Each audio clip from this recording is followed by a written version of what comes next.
Good evening to you all. A very warm welcome to ETV News. I'm Grum Tariko.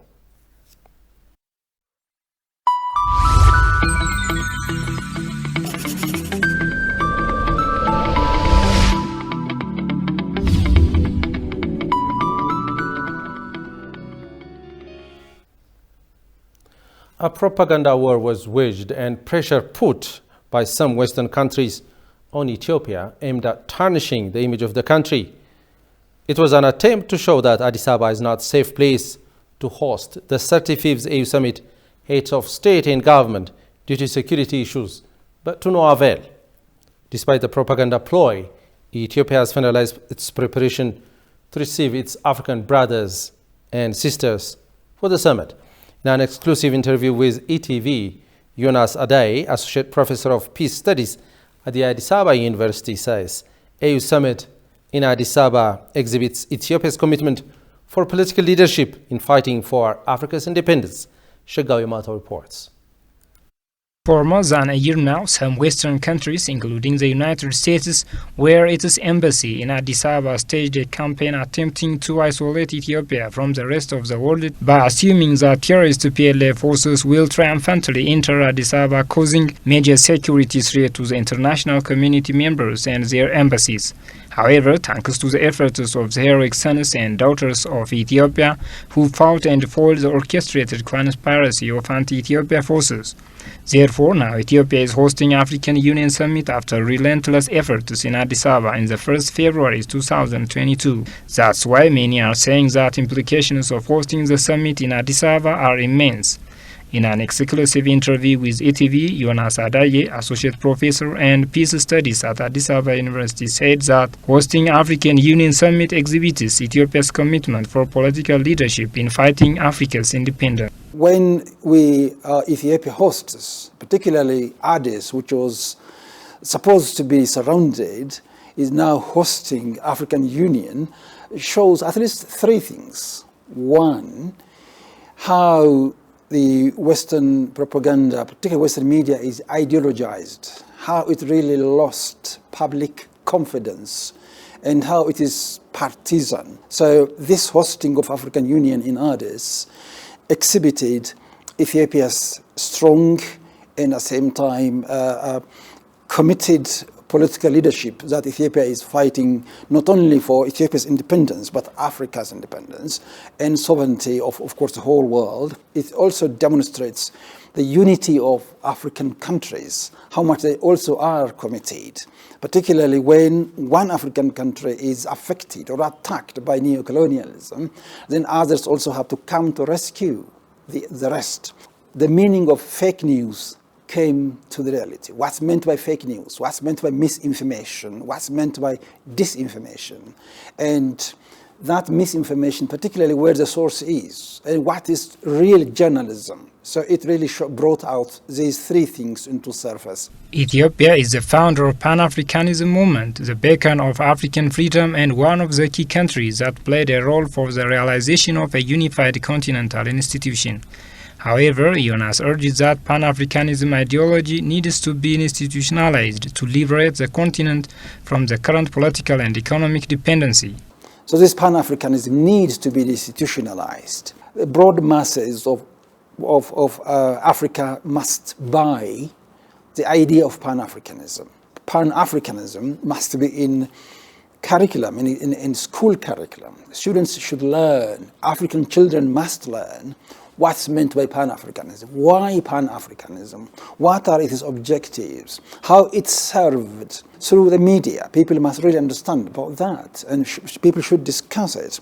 And it should not be a one-time event, but it should be there continuously. Of course, there are many subcommittees in African Union. There are really people who are very much engaged, such as the panel of the wise, and of course AUC at the same time. They are all working very much in a committed manner, but it still should go down to grassroots level. So it should be, the idea should be subscribed to, it should be bought by, subscribed to the Pan-African ideas by the ordinary Africans. Ethiopia is still a guardian of Africans that always raises the African flag and never compromises with African interests. That is why Ethiopia, along with other African member countries, is calling for a permanent representation in the United Nations Security Council for a continent of 1.3 billion population.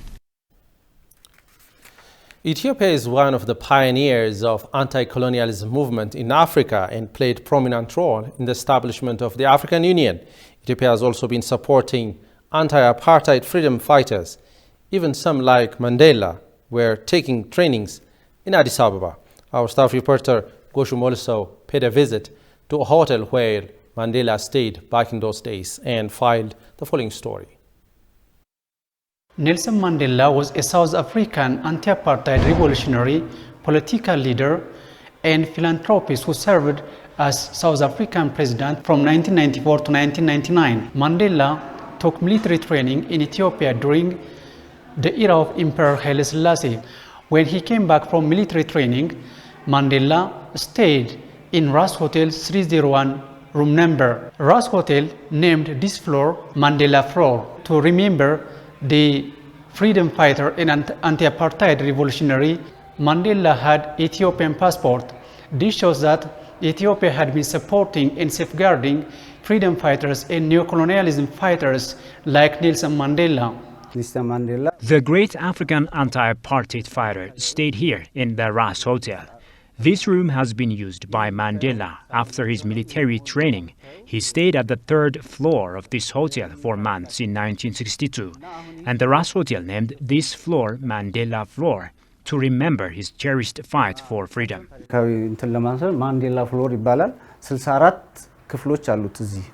Chair of the South African Research Mamomuche reminds how Mandela trained in Ethiopia and survived various assassin trials with Captain Gutadinka.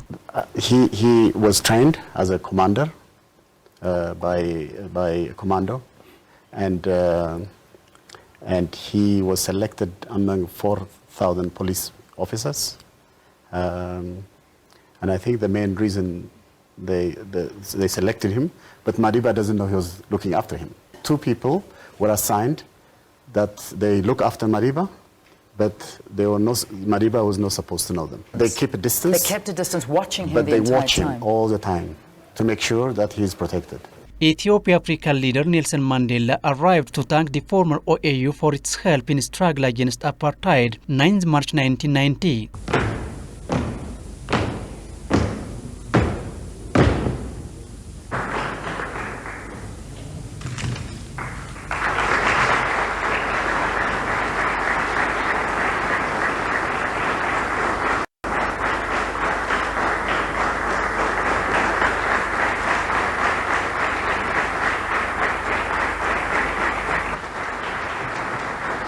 I came here and I received that training. I felt for the first time in my life that I was a man.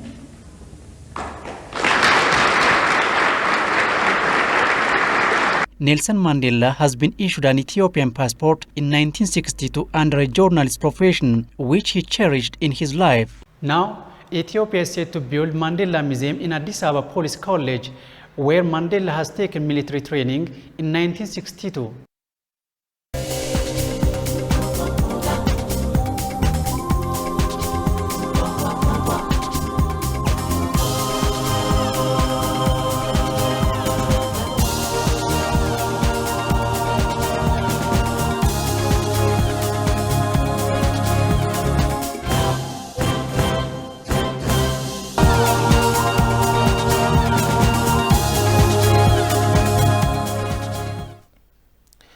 Pan-Africanism is the attempt to create brotherhood and unison among all people of African descent, whether they lived inside or outside of the continent.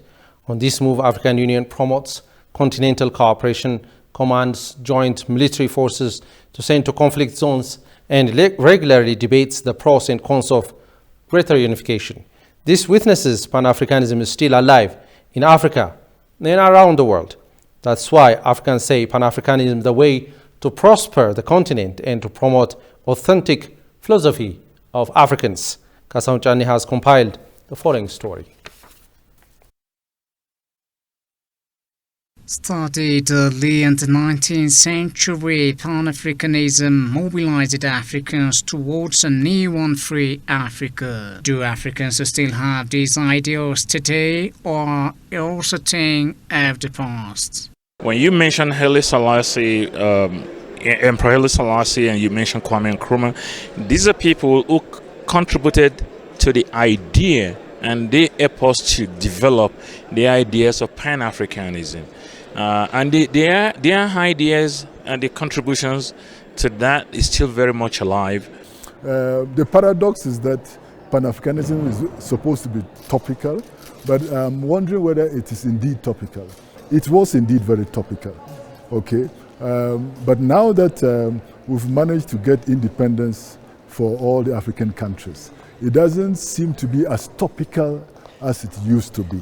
Some also said the vision of the founding fathers of the continent still lives on, but the current generation needs to know about the continent's real history to further the ideals of Pan-Africanism. The vision of the founding fathers of this great organization, which is the African Union now, was for the entire Africa to be united. And this is where today the vision of people like the Kwame Nkrumahs, the Haile Selassies, even though they are not here anymore, it still remains. Pan-Africanism, to the most part, is the belief in common destiny and promoting the authentic ideals of the people of Africa, including African descendants and the diaspora. African Union Commission has adopted Agenda 2063, which is a shared framework of inclusive growth and sustainable development for Africa to be realized in the next 50 years.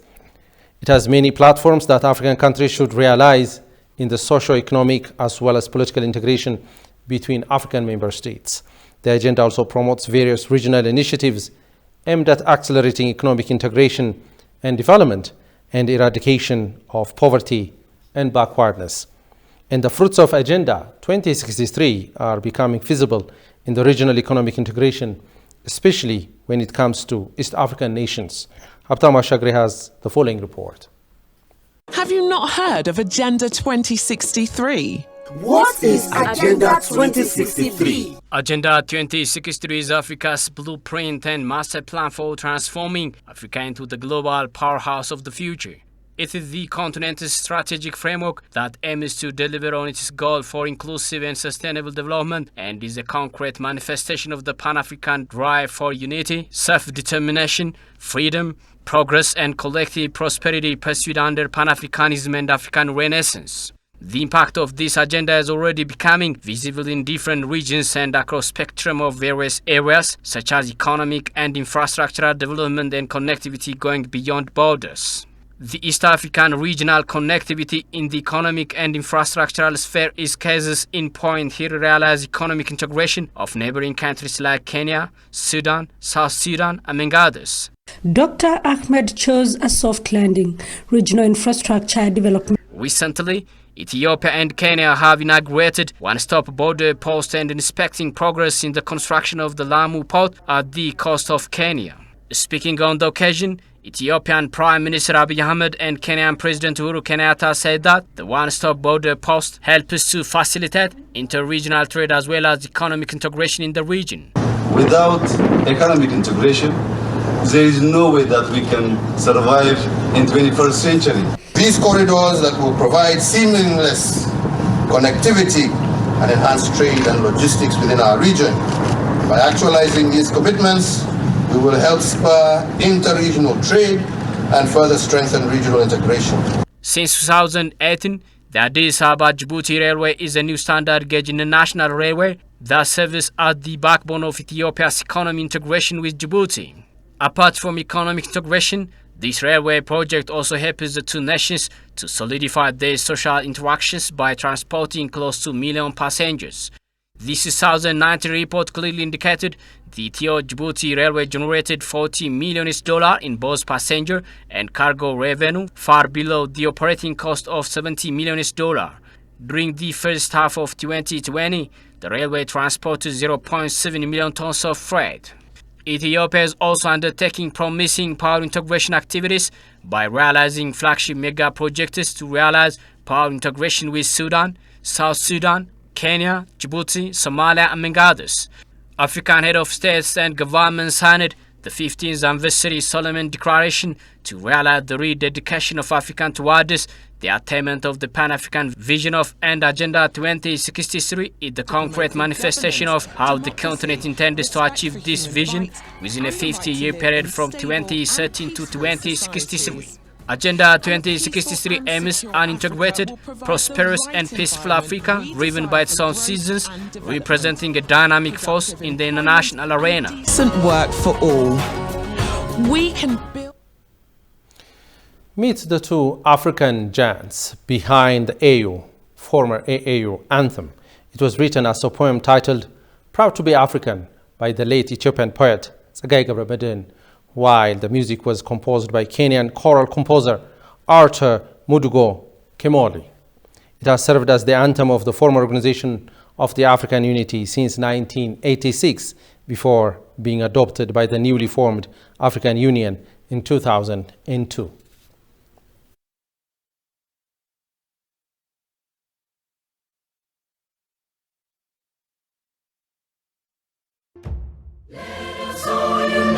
Celebrate together the victories won for our liberation. Let us dedicate ourselves to rise together to defend our liberty and unity.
Federal Security Council, led by Prime Minister Abiy Ahmed and regional chief administrators, has discussed current affairs including illegal arms trafficking and TPLF's belligerence measures to be taken to avert the situation based on study.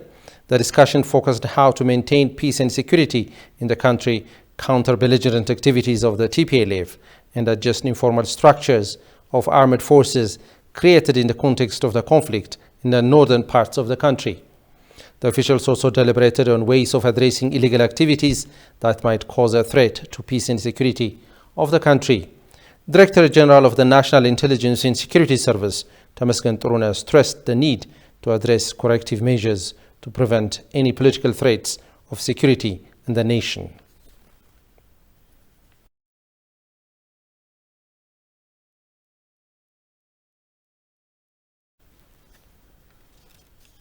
The International Committee of the Red Cross disclosed that second round of urgent medical supplies to Tigray region of Ethiopia has arrived in Mekelle.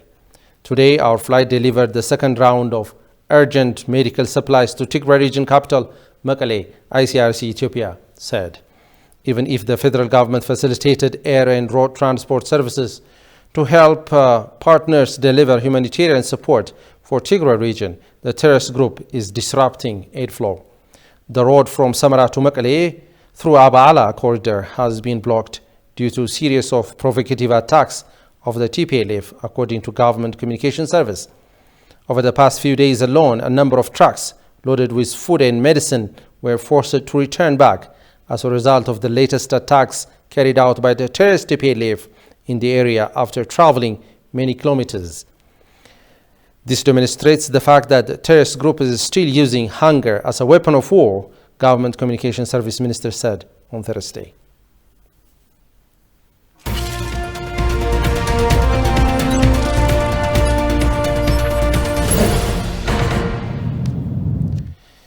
Ethiopian delegation led by Finance Minister Ahmed Shide has discussed with senior officials of Saudi Arabia on bilateral humanitarian issues. The delegation discussed with Superior General of King Salman Humanitarian Aid and Relief Center, Abdullah bin Abdulaziz Al Rabi, on cooperation between the two countries in areas of humanitarian aid. Delegation, jointly with officials of Saudi Fund for Development, reviewed development projects being undertaken by the organization in Ethiopia. The delegation expressed gratitude to the government of Saudi Arabia for its continued humanitarian and economic development support to Ethiopia.